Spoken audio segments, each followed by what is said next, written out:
कि अगर पृथ्वी के बाद किसी दूसरे ग्रह पर जीवन की कल्पना की जा सकती है तो वो है मंगल ग्रह। हालांकि वैज्ञानिकों का मानना है कि हमारा ब्रह्मांड इतना बड़ा है, तो ऐसा कैसे हो सकता है कि उसमें केवल और केवल पृथ्वी पर ही जीवन संभव हो। उनके अनुसार ब्रह्मांड पर और भी ऐसे ग्रह मौजूद हैं जिसमें जीवन पनपता है, जीवन जिया जाता है, और वो हमारे जैसे हैं या नहीं ये तो नहीं पता, पर वो जीवित अवश्य होंगे।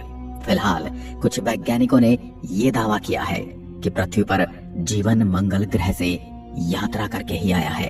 अब इस बात में कितनी सच्चाई है इसकी पुष्टि मैं नहीं करता, लेकिन क्या कभी मंगल ग्रह पर जीवन था तो उसका जीवन कैसे और कब नष्ट हुआ, ये सबसे बड़ा सवाल है। ये एक ऐसा प्रश्न है जिसका उत्तर हर कोई जानना चाहता है। इसीलिए आज हम इस विषय पर बात करेंगे और जानेंगे आखिर कैसे कैसे हालात रहे होंगे जिन्होंने मंगल ग्रह को बेजान कर डाला, लेकिन पृथ्वी पर जीवन को भेज दिया। ये बात तो आप भी जानते होंगे कि सभी ग्रहों का जन्म तारे से होता है और हमारे सौरमंडल के सभी ग्रह भी हमारे सूर्य से ही जन्म लेते हैं। अब हमारा सूरज सबसे गर्म पिंड है, इसलिए इसमें जन्मे सभी ग्रह भी बेहद गर्म रहे होंगे। लेकिन ग्रहों के पास खुद से गर्मी पैदा करने का कोई जरिया नहीं था, इसलिए उन्होंने ठंडा होना शुरू कर दिया। ये प्रक्रिया करोड़ों साल तक यूं ही चलती रही। मंगल ग्रह जो कि पृथ्वी से काफी छोटा है और सूर्य से भी इसकी दूरी कहीं ज्यादा है, इसलिए मंगल ग्रह पर करोड़ों साल पहले ही आदर्श तापमान बन गया था। जब जन्म के करोड़ों साल बाद भी हमारी पृथ्वी एक भट्टी की तरह तप रही थी, तब मंगल ग्रह पर अच्छा तापमान था और वहां पर स्वच्छ पानी के सागर बहने लगे थे। और अतीत में पानी बहने के सबूत हमारे खोजयानों ने भी ढूंढ निकाले हैं। हमें मंगल पर पानी होने के सबूत मिले हैं। मंगल के इन्हीं महासागरों में सूक्ष्म बैक्टीरिया जन्म लेने लगे और किसी भी ग्रह पर जीवन की शुरुआत बैक्टीरिया के रूप में ही होती है, जबकि बड़े जीव बनने के लिए फिर उन्हें एक लंबा समय तय करना होता है, एक लंबी यात्रा से गुजरना होता है, जबकि मंगल ग्रह पर उन्हें वो समय नहीं मिला, क्योंकि तभी एक एस्ट्रॉयड तेज गति से होता हुआ मंगल ग्रह से टकरा गया, जिससे हजारों परमाणु बम के बराबर उस एस्ट्रॉयड से ऊर्जा निकली और उससे मंगल ग्रह का ऊपरी हिस्सा समाप्त हो गया। इस टकराव से मंगल ग्रह के बैक्टीरिया अपने आप नष्ट हो गए। उसी समय एक और ग्रह घूमता हुआ हमारी पृथ्वी से टकराया और पृथ्वी के दो टुकड़े हो गए। हाँ, ये बात और है कि तब पृथ्वी पर कोई जीवन था ही नहीं, तो उस टक्कर से पृथ्वी के जो टुकड़े हुए उनमें से एक टुकड़े पर तो हम रहते हैं और जो बचा दूसरा टुकड़ा उसे हम आज चांद कहते हैं। इसलिए हिंदू पौराणिक ग्रंथों में पृथ्वी को चांद की बहन कहा गया है और हम पृथ्वी को माता मानते हैं, इसीलिए चंदा को मामा कहा गया है। पृथ्वी के उस ग्रह से हुई टक्कर एक अच्छा संयोग था, क्योंकि उससे भविष्य में पृथ्वी पर जन्म जीने लायक परिस्थितियां बनने वाली थी। साल 2014 में नासा के रोवर्स ने मंगल ग्रह की एक जबरदस्त तस्वीर ली थी, क्योंकि इस तस्वीर में गोल पत्थर दिखाई दिए थे जो कि हजारों साल पानी बहने के कारण बनते हैं। साथ ही तस्वीर में काफी सारे दर्रे और नदी रूपी संरचनाएं भी थी, जिसको देखकर वैज्ञानिकों ने अनुमान लगाया कि एस्टेरॉयड की टक्कर के बावजूद भी मंगल की धरती के अंदर पानी तरल रूप में रहा होगा, क्योंकि ज्वालामुखी के फटने के कारण भाव की अवस्था में बाहर निकला। आपको ये भी पता होना चाहिए कि मंगल ग्रह पर अनगिनत ज्वालामुखी हैं। एवरेस्ट की चोटी से 3 गुना ऊंचा मंगल का ओलंपस पर्वत भी असल में एक ज्वालामुखी ही है। जलवाष्प के रूप में ज्वालामुखियों ने जब पानी बाहर फेंका तो मंगल पर बादल बने, जिससे बारिश हुई, जिससे एक बार फिर से मंगल ग्रह पर जीवन पनपने लगा। लेकिन ये दूसरी बार पनपने वाला जीवन भी यहाँ लंबे समय तक नहीं चल सका, क्योंकि सूर्य से ज्यादा दूरी होने की वजह से मंगल ग्रह तब काफी ज्यादा ठंडा हो गया था और उसका पानी बर्फ में जम गया था। मंगल ग्रह पर अत्यधिक ठंड होने के कारण उसके बैक्टीरिया जैसे सूक्ष्म जीव भी समाप्त होने लगे। दूसरी तरफ तभी पृथ्वी का तापमान अब सही होने लगा था और चंद्रमा के गुरुत्वाकर्षण ने पृथ्वी को तब एक महत्वपूर्ण बेहतरीन स्थिति प्रदान की, जबकि ऐसी स्थिरता मंगल ग्रह पर नहीं थी, क्योंकि उनके दोनों उपग्रह बेहद छोटे हैं और उनका गुरुत्वाकर्षण बल मंगल ग्रह को एक दूरी पर बांधने लायक नहीं है। जबकि हमारा चंद्रमा काफी बड़ा है और उसका गुरुत्वाकर्षण बल हमारी पृथ्वी को एक तरफ झुकाकर रखता है, जिसकी वजह से यहाँ सर्दी, गर्मी और बारिश वाले मौसम बन पाते हैं।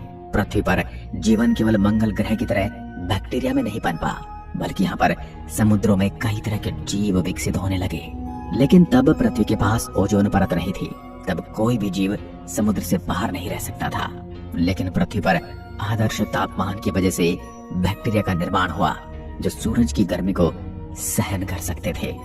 उस अनोखे घटनाक्रम के जरिए बैक्टीरिया जीवन के लिए एक बेहतरीन पदार्थ का निर्माण करने लगे, जिसे हम ऑक्सीजन कहते हैं। तब पृथ्वी पर मंगल ग्रह से कहीं ज्यादा ऑक्सीजन बन गई थी, और जब सूरज की घातक अल्ट्रा वायलेट किरणें ऑक्सीजन के अणुओं पर गिरी, तो ऑक्सीजन के दोनों परमाणुओं ने अलग होकर ओजोन परत का निर्माण किया और पृथ्वी के चारों ओर ओजोन की मोटी परत बन गई, जो सूर्य से निकलने वाली घातक किरणों को सोखने का काम करने लगे।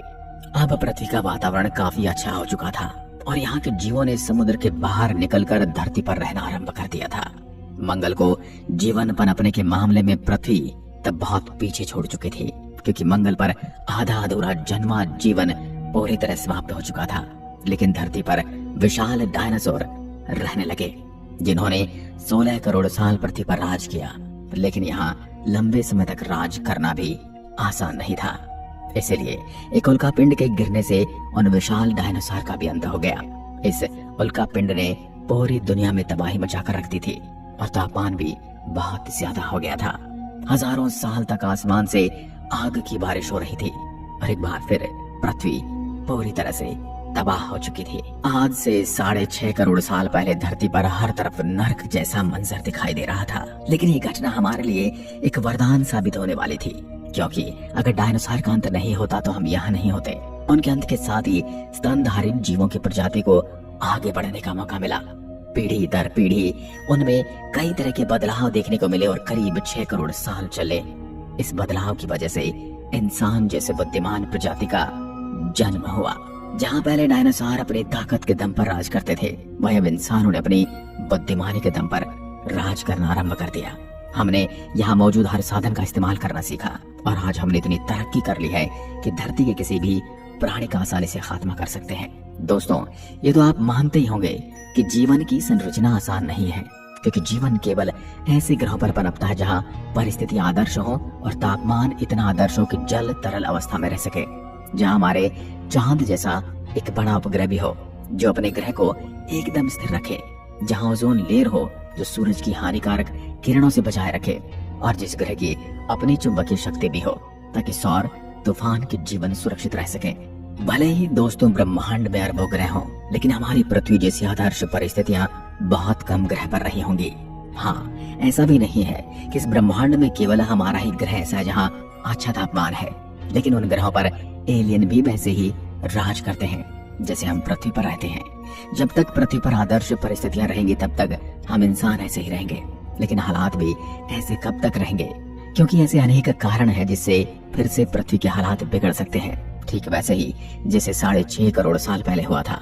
और डायनासोर की तरह हमारा भी खात्मा हो जाएगा।